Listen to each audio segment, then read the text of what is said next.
Well, welcome to Noel's World of Whiskey. Yeah, and I'm back at it again. I'm going to head back to Canada because there's some people not so happy I spent too much time in Scotland and over in Ireland. But we're actually, when I look back at a lot of the reviews I've done in the past, and my earlier reviews, most of them were Canadian distilleries. And certainly recently I've spent more time in Scotland and in Ireland, and probably not so popular about my American bourbon reviews and that, but anyways, that's part of reviewing. There's a distillery that's getting a lot of attention lately, and you're going to see reviews on specific whiskeys because it's winning awards. And it did well at the World Whiskey Awards as well as the Canadian Whisky Awards. And I've been asked to maybe pay a little bit more attention to it, so I'm going to. There's a cost to this. The cost is I had to go out and get myself one of the, we'll say the cask strength version of the whiskey that won the best Canadian whiskey at the Canadian Whisky Awards. So this here is the Peat Project, Macaloney's, and it is distillery smoke with Washington Peat, and it's Portuguese Moscatel Barrique. So it's cask strength.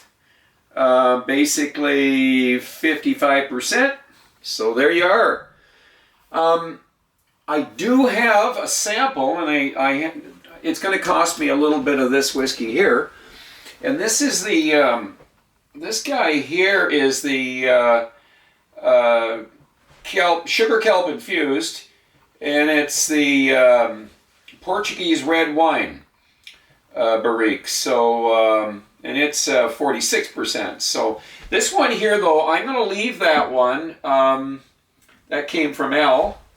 And I'm going to leave that one because I'm going over to do a review with a couple of friends, whiskey friends. And we're going to cover this guy here. We're probably going to have the other Sugar Kelp, I think it's a Bourbon Cask, with us. And I might even bring that over the Kildare. This also was a world champion. The Kildare here, by the way. So, but we're going to focus on one because it can get. I think this is going to be enough for this review to see what all the attention is on Macaloney's recently. I certainly am a fan of their Kildare, by the way. I really like that whiskey. I have toured. I've done it with my daughters. I have toured their distillery. And I think the next time I go down there, I'm going to have my tartan on.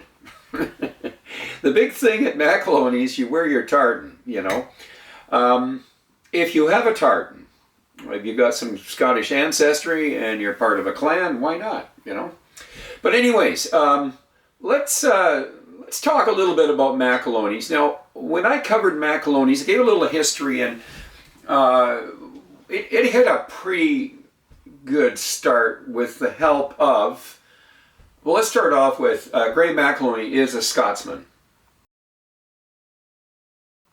and he does have a doctorate, and I believe he was into pharmacology, but he also did, because he studied chemistry and all that, he's quite capable of learning this business, especially when he gets support from the late Dr. Swan, Jim Swan, who was a legend in his technique, his cask techniques. And that process is shave, toast, and re-char.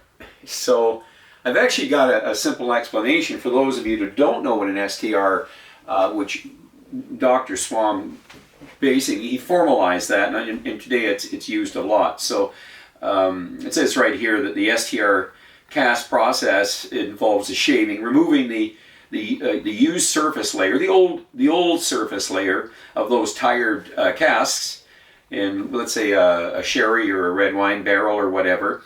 And then you're toasting it, and that's caramelizing the wood sugars. And then you're re-charring it, applying the heavy char to act as a filter to rejuvenate the old tired casks.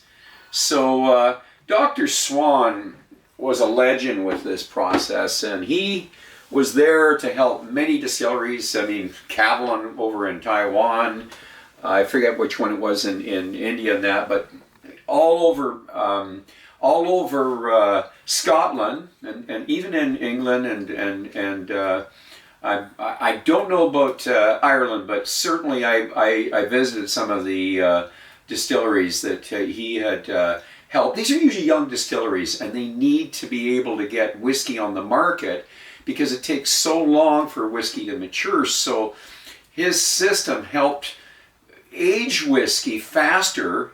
There's always these little tricks. How do we get more of that wood influence into whiskey? And certainly he was a leader in that field. So anyways, he spent quite a bit of time, just before he passed away, he spent quite a bit of time with Dr. Graham Macaloney, and of course Mike Nicholson,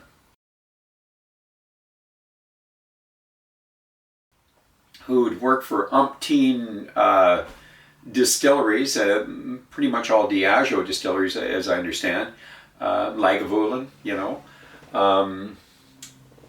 he, I believe, is living in Victoria, and I think he's still a consultant at Macaloney's distillery. But that's a huge team. Between the three of them, to get a distillery started, you've got some strong players. So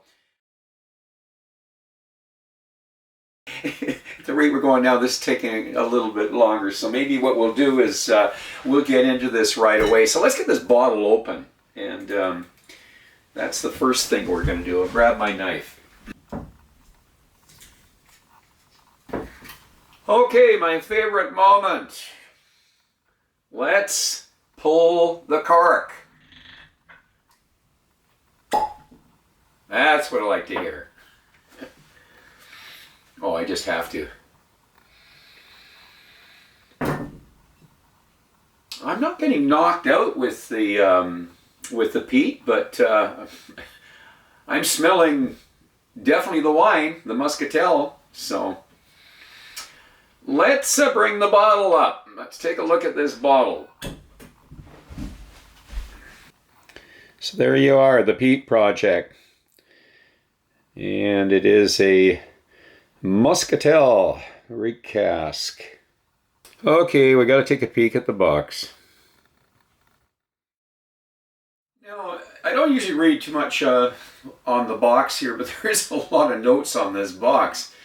This particular spirit, it's saying that the new make spirit from which this whiskey was crafted won the world's best at the World Whiskey Awards. Okay, same new make spirit, and also the single cask that won the gold as the Canadian Whisky of the Year was a sister cask to this. Lots of interesting notes there. Let's get into pouring this guy here. And we'll bring it up so you can take a peek at it there.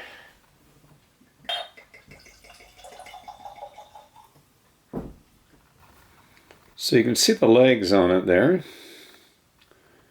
And of course at 55% cask strength, I would expect some fat legs.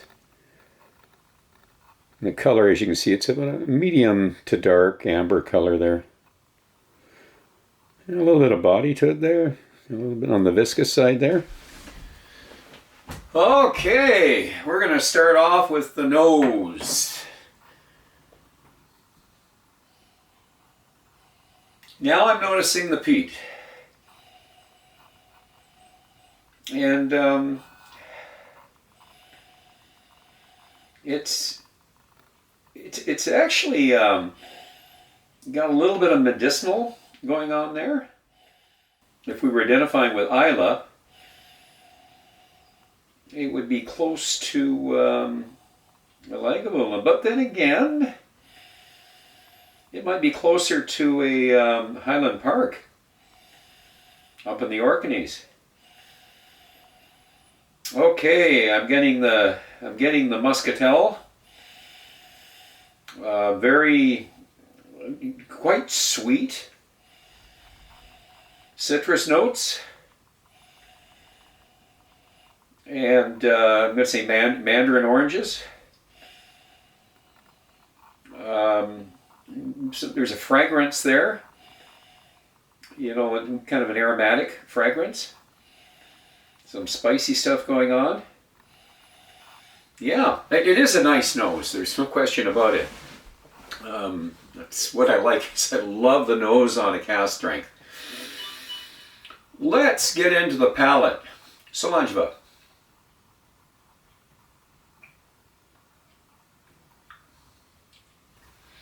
So right off the bat, at cask strength, this is not what I call a bold cask strength. It's not knocking me back. It's actually quite a mild, smooth presentation. There's a lot of sweetness balanced out with the spices. I'm getting the ginger, the cinnamon, a little bit of peppery stuff going on, but certainly some sweet notes. So the honey, I'm going to say almost like a sweet butter. Maybe sweet butter toast is a good description. There's a slight bit of bitterness as we're sort of wander through the tasting notes there. Nothing difficult, just sort of balance out with the sweetness there. Graham cookies, graham wafers, that's honey graham wafers, and now we're getting the sultanas. Now wandering a little more toward the dried fruit. The smoke it kind of came on very mild. It's not, like I say, it's not intense. It might have me a little confused as trying to identify it. It's not an Isla of smoke. It seems to wander a little more toward the Highland Park. It's obviously seems like a lighter peat to me, but a good peat. It's got its own identity. So let's go for the development and the finish.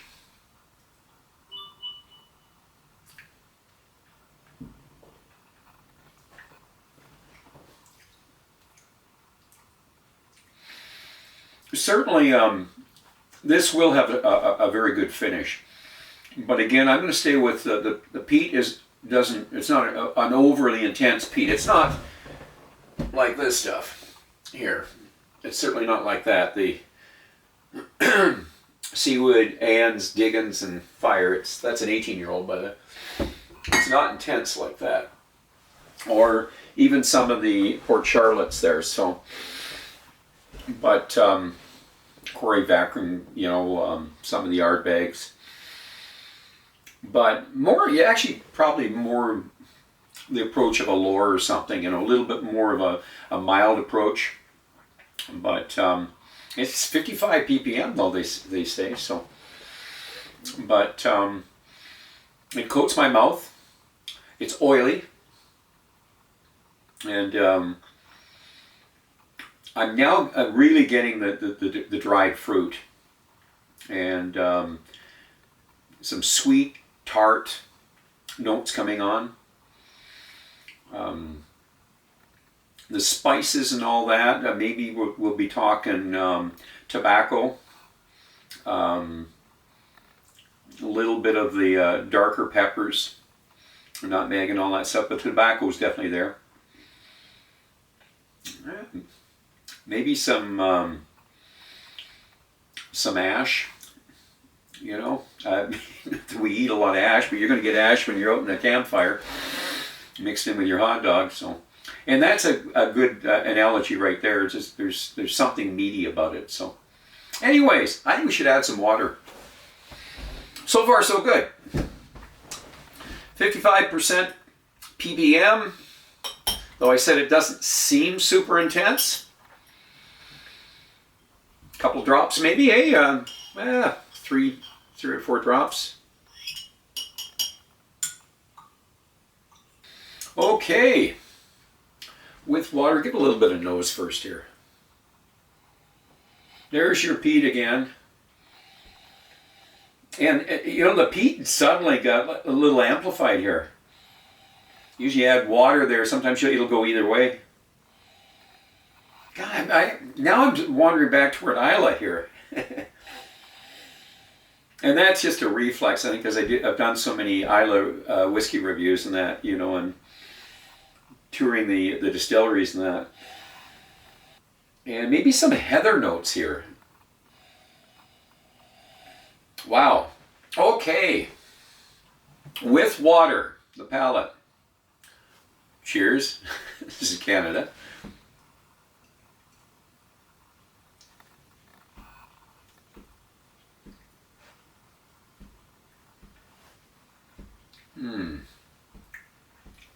This has come on a lot. Like it's gone from pretty darn good to really good. So rich, oily, a lot of oily stuff going on in my mouth. Literally a good coating. We talked about, you know, long lasting finish on this. I could just keep going on and on.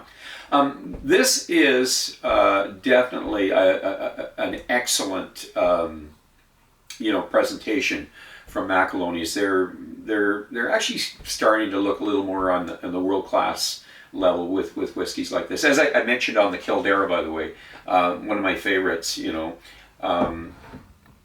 we'll see how this does the Portuguese red wine kelp infused, but you know, I'm not sure where I'm going to put this. It's in the high 80s for a, you know, and I don't go high 80s with a young whiskey, but this one is. It's 87, 88, somewhere in that area is where I'm going with it. So, what was the price of this guy? It's in the $150 range, but I think if you're getting it, you know, elsewhere in Canada, you know, one of the independents, if there is one around. These are running out, by the way, so you want to go after them as soon as you can. Now, I know there's still a few of these bottles kicking around, and I'm not sure what's in the States, and I'm not sure what's over in Great Britain. But anyways, thanks for hanging in with me. And on that note, I'm going to ask you to drink wisely, drink intelligently, and do not drink and drive until the next time. So long, Java.